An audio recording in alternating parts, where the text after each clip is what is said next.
The differences between petrol and diesel engines. We all know that diesel engines are lower revving and more fuel efficient than petrol engines, but do you know exactly how and why they're different? If not, then let this video be your ultimate guide. Petrol, aka gasoline, and diesel engines operate on the same 4-stroke cycle. This starts with the intake stroke where the piston descends, sucking air into the cylinder through open air intake valves as fuel is injected. This is followed by the compression stroke where the valves close and the piston goes back up the cylinder to compress the air and fuel mixture. The third step is the power stroke where the mixture is ignited to force the piston back down the cylinder, and then the final exhaust stroke occurs where the ignited fuel and air mixture is pushed back out of the cylinder by the piston through the exhaust valves. Where petrol and diesel engines differ is how they ignite the air and fuel. To understand the difference, we need to understand the self-ignition temperature. This is the temperature at which an air-fuel mixture will ignite without the use of a spark plug purely due to compression. It's this compression that allows the air and fuel mixture to ignite in a diesel engine without the need of a spark, because the greater compression, the higher the temperature. That's why diesel engines have higher compression ratios compared with petrol engines that don't compress the air and fuel mixture to the point of ignition.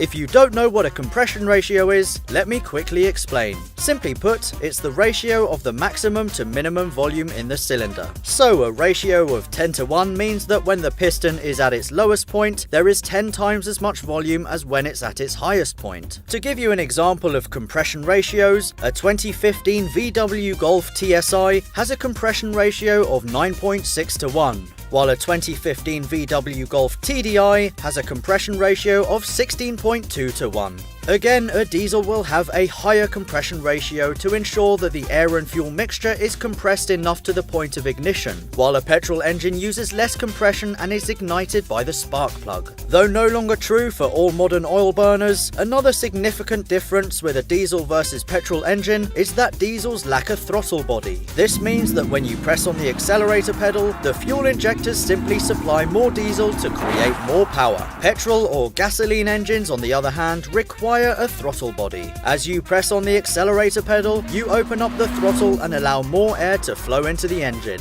More air means the injectors send in more fuel, and more fuel means more power. Where petrol and diesel engines differ again is how they're able to engine brake, where you lift off the throttle in gear to slow the car down. In a petrol vehicle, engine braking is achieved because as you lift off the throttle body closes, creating a vacuum between the throttle body and the cylinders to slow the car down. In a diesel engine vehicle with no throttle body, engine braking occurs during the compression stroke, where the exhaust valve is open to allow pressurized air to escape. And the reason engine braking with diesel engines is so loud is because you're hearing that compressed air leaving the exhaust. So why exactly are diesel engines more efficient than petrol engines? One of the many reasons is down to the fuel itself. Diesel is comprised of more long-chain hydrocarbons, which simply means it's got more energy than petrol. In fact, it contains about 15% more energy by volume, roughly 36.9 megajoules per litre compared to petrol's 33.7 megajoules per litre. Diesel engines are also more efficient because of the thermal efficiency gains you get from igniting the air with high compression, rather than a petrol engine's lower compression ratio that requires a spark for ignition. The higher compression ratio, longer stroke, and typically higher turbo boost pressure of a diesel also allows it to produce more torque at lower RPM than a petrol engine, meaning that less fuel is needed to move a car. Another reason why diesels are more fuel efficient is their tendency to be turbocharged, and that's because a turbo feeds compressed air into the cylinder, which helps the piston descend into the cylinder, therefore saving energy. So now that you know the inner workings of a petrol versus a diesel engine, which one are you a bigger fan of? Let us know in the comments below, and remember to give this video a lovely